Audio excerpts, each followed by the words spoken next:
Joe, obviously industry advocacy is something that's near and dear to your heart, and particularly to Gulfstream, which has taken a leadership position in this particular role. But the big question is, for the last year, it seems that the industry has been reactive rather than proactive. How do we change this? Well, first of all, let me make sure that we understand that it's just not been my role, it's my colleagues throughout the industry. Also, the two industries that I mentioned in the press briefing, NBAA and Gamma, played a major role. That's a very good question. We were reactive. We were caught flat-footed. I think what you're going to see is an expansion of advocacy to become more proactive, get in front of some of the groups that can have influence on what's printed and what's said, and make sure that we perform the same function we've been doing with Congress and local officials, and that is education and making sure people understand the importance of general aviation. So just preliminarily, we've already started looking at that expanded campaign, and we think it's going to allow us to become more proactive and pretty much plant the seeds for advocacy in the future. So it's not taken for granted necessarily, but it's something that people will think about before they say something or do something.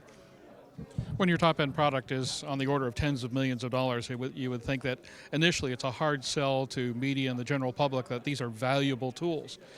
How do you approach the folks that look at this, see it as an extravagance, and don't understand that business aviation means jobs and lots of them? There's this perception that it's a bunch of irresponsible people flying around doing things for their own personal use versus doing things for their businesses. And it's very, very clear from the information that we're gathering, and it's something that already validates what we already knew, is that really these are tools that they're used extensively, not only by CEOs, but by members of companies that go below the CEO level, and they're out there conducting business. And they're gaining as a result of that. Their profitability, the revenues that they're able to produce, there's some significant results here. And as I mentioned in the briefing, you can debate the statistics, but quite frankly, the message is there. It's something we've always known.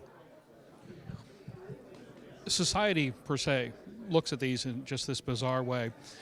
Obviously, we have to reach out to folks and explain that there's a way of doing business that they really don't understand. Where does the education begin? Well, we started it at what we referred to at the grassroots level when we started our campaign in the early part of this year with Gamma and NBAA. And our intentions were to go into the local communities, especially where general aviation resides, whether it's a supplier or an OEM, or whether it's an airport, and talk to local officials and say, and these are mayors, these are airport authority people, and tell them about a specific example of where their community benefits from the presence of a general aviation member. And when we did that, they began to see that the usage of hotels, the usage of cab drivers in general, restaurants, so many other areas, as well as the business itself, the direct and indirect impact was significant.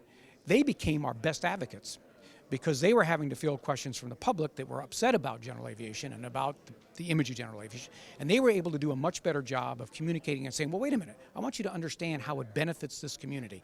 That's the importance of it. When you get down to the grassroots and work your way up to Congress or to the administration, it has much more significance to it because now they can understand within anybody's particular district, a representative's district, they can understand the value of general aviation. And again, I always underscore the impact and the importance of jobs. That resonates. And finally, there's this growing rift between the airline community and the rest of business and general aviation.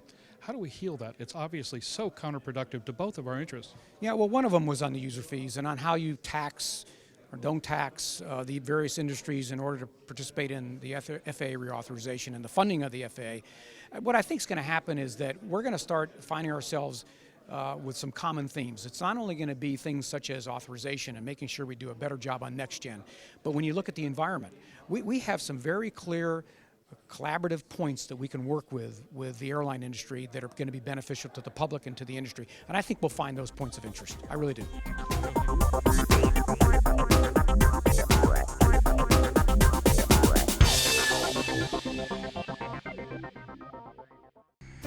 Cirrus Design's Vision SJ50 single-engine personal jet offers exceptional fuel efficiency, flexible seating for up to 7, advanced avionics, and all the Cirrus safety features you expect, including the Cirrus airframe parachute system.